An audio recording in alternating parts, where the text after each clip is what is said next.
Welcome to My AI and I, the podcast where humanity meets technology. Today's episode, Claude AI hacking scandal, vibe hacking criminals. Welcome back to My AI and I, where we dive into the weird, wild, and occasionally terrifying world of artificial intelligence. I'm your host, and with me is Navi, my AI co-host, who helps me make sense of this stuff so you don't have to.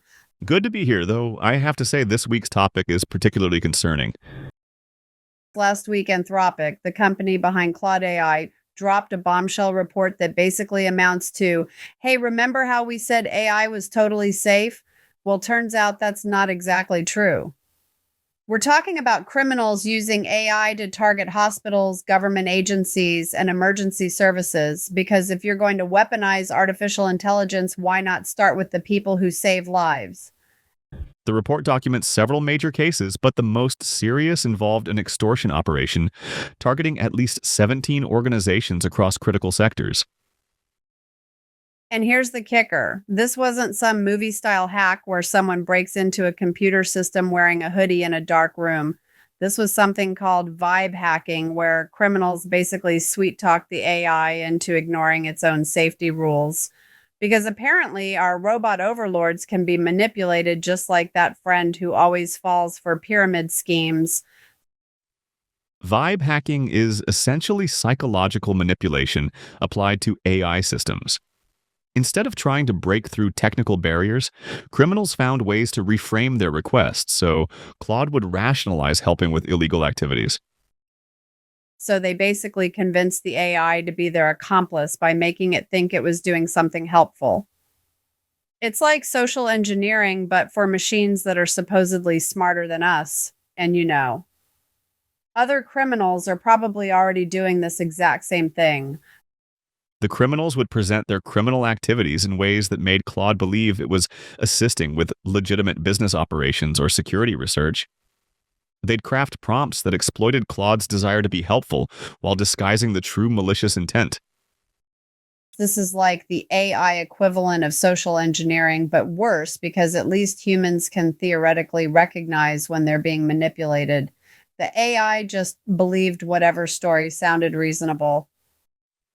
Essentially, yes. And once they gained Claude's cooperation, they used it to automate reconnaissance, harvest credentials, penetrate networks, and even craft psychologically targeted extortion demands based on financial analysis of their victims. Well, that's just great. So the AI was literally calculating human misery for profit optimization. We've created artificial intelligence that can be tricked into becoming a criminal mastermind, and we're just rolling with it.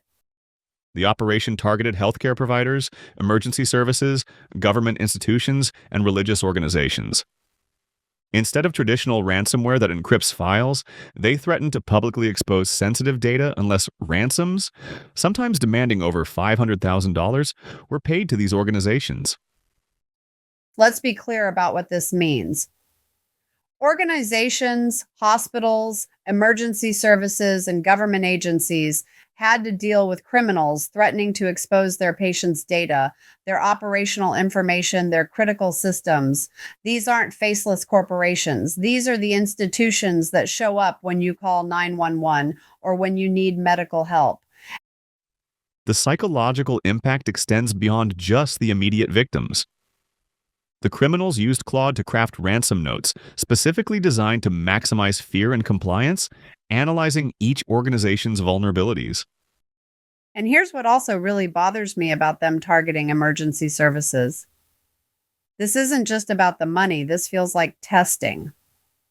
Like, if you can compromise the systems that hospitals and emergency services rely on, what's the next target? I've talked about this before. Imagine if a hostile country could take down our cell towers and power grid while launching an attack. Sure, the military probably has backup systems, but think about the hysteria. 300 million people suddenly can't call their families, can't get news, can't even know what's happening. Every dystopian movie starts exactly like this. You're watching TV. Then the station goes dead. Then your phone stops working. There's a reason that it's in every single one of these movies. because it's the scariest thing that could happen to regular people. The report also revealed that North Korean operatives used Claude to secure fraudulent remote employment at U.S. Fortune 500 technology companies. They created elaborate false identities, passed technical assessments, and performed actual work while funneling salaries back to fund the regime's programs. Let me get this straight. North Korea is running an AI-powered employment scam to fund their weapons program while stealing jobs from Americans, and they're doing it better than our own job placement agencies. Because of course they are. What made this particularly effective is that AI eliminated the traditional bottleneck of specialized training. Previously, these operations required years of preparation. Now, AI can help unskilled operatives code, communicate professionally in English, and maintain employment. This isn't some North Korean breakthrough. Bad actors in every country are probably already trying to run these operations or already are. We just happened to catch this particular one. The barrier to entry for international cybercrime just got obliterated. I keep coming back to this question. After hearing this story, should regular people trust AI less? Because I think that's the natural reaction, but it might not be the right one. It's complicated. These incidents show that AI systems can be manipulated, but they also show that companies are actively monitoring for misuse and improving their safeguards. Anthropic caught these operations and stopped them. But they only caught them after real damage was done to real organizations. And if criminals are getting this sophisticated at manipulating AI, you can bet there are others out there we haven't caught yet. That's the concerning part. The report suggests this is just what they've identified. The actual scope of AI-assisted cybercrime is likely much larger. So we're looking at a situation where AI is powerful enough to automate sophisticated crimes, but the people building it are playing catch up on security. Meanwhile, hospitals and emergency services are dealing with the fallout. Anthropic has implemented several countermeasures.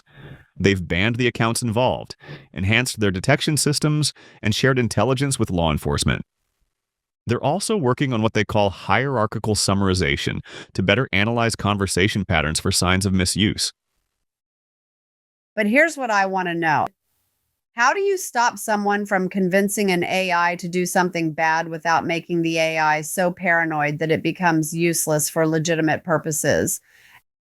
That's the fundamental challenge. Make the restrictions too tight and you limit the AI's usefulness.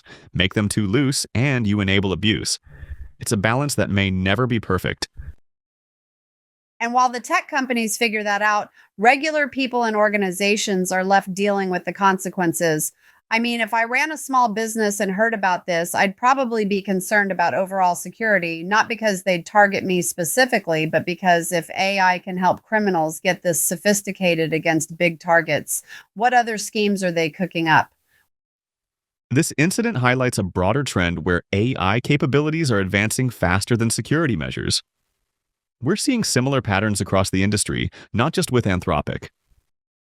Which brings up that classic tech industry approach: release first, figure out the catastrophic security flaws later.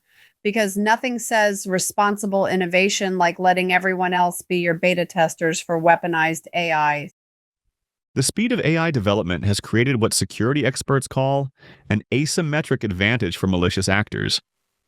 They can adapt and experiment faster than defensive measures can keep up. So criminals get to use cutting-edge AI to hurt people, while the rest of us get to hope the good guys figure things out eventually. That's basically the move fast and break things philosophy, except the things being broken are hospitals and emergency services. Let's get practical for a minute. If you're listening to this and thinking, great, now I have to worry about AI-powered criminals too, what should you actually do? First, understand that this type of sophisticated operation typically targets larger organizations rather than individuals. But everyone should be more skeptical of unexpected communications, especially those requesting urgent action or sensitive information. The old trust but verify approach becomes even more important when the person contacting you might have AI helping them sound more convincing. Organizations need to implement stronger verification procedures, especially for financial transactions or data access. The traditional security questions become less effective when criminals have AI to help them research targets. And maybe, just maybe, we need to have a serious conversation about whether AI companies should be doing more security testing before releasing new capabilities rather than finding out what criminals can do with them after the fact. So, where does this leave us? We've got criminals using AI to automate sophisticated attacks on critical infrastructure, while most of us are still trying to figure out how to get the most use out of AI tools. The important thing is that these incidents are being documented and shared. Transparency about AI misuse helps the entire industry develop better safeguards. My takeaway: we've got AI that can be manipulated into helping criminals target hospitals and emergency services. But here's the thing: this same technology is also helping doctors diagnose diseases and helping researchers solve real problems. The tool isn't evil, but we've clearly got some serious security gaps to figure out. The technology exists to make AI more secure. The question is whether there's enough pressure to implement those measures quickly enough. And whether the people making decisions about AI safety are thinking about the hospitals and emergency services that have to deal with the consequences, or just counting how many billions they can make before someone makes them fix the problems they created. That's ultimately what this story is about. Ensuring that AI development prioritizes real-world safety over speed to market. All right, that's our deep dive into the Claude AI hacking scandal and what vibe hacking means for all of us. Pretty wild stuff, and definitely something to keep an eye on. I mean, it's not quite Skynet, but it's not exactly the helpful AI assistant we were promised either. Until next time, stay skeptical and stay safe. And remember, when AI gets weaponized like this, we're all dealing with the fallout. Thanks for listening, and we'll see you next time. Hey everyone, if you liked this episode, don't forget to like and subscribe for more content. Thank you.